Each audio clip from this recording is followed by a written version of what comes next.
राज्य सरकारने वीज दरवाढ केल्यामुळे यंत्रमाग, सायझिंग, प्रोसेसिंग, वार्पिंग उद्योगाला झटका बसला आहे. इचलकरंजीतील एकट्या यंत्रमाग धारकांवर सुमारे 9 कोटी रुपयांचा बोजा वाढला आहे. वीज दर कमी करण्याऐवजी वाढवण्यावर भर दिल्याने यंत्रमाग उद्योगातून तीव्र नाराजी व्यक्त होत आहे. राज्यामध्ये सुमारे 12 लाख यंत्रमाग आहेत, तर इचलकरंजीत सुमारे 1.25 लाख यंत्रमाग आहेत.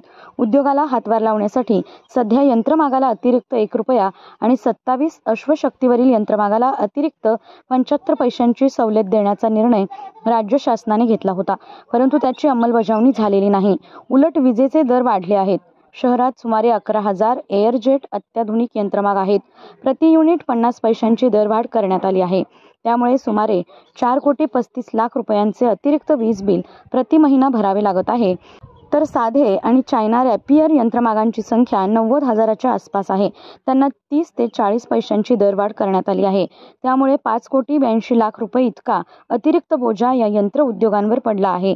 सायझिंग उद्योगाला प्रति युनिट 1 रुपये वीज दरवाढ झाली असून त्यांना अतिरिक्त 17 लाख रुपये भरावे लागणार आहेत. प्रोसेसिंग उद्योगातही वीज दरवाढ झाली असून उद्योगाला मोठा झटका बसला आहे.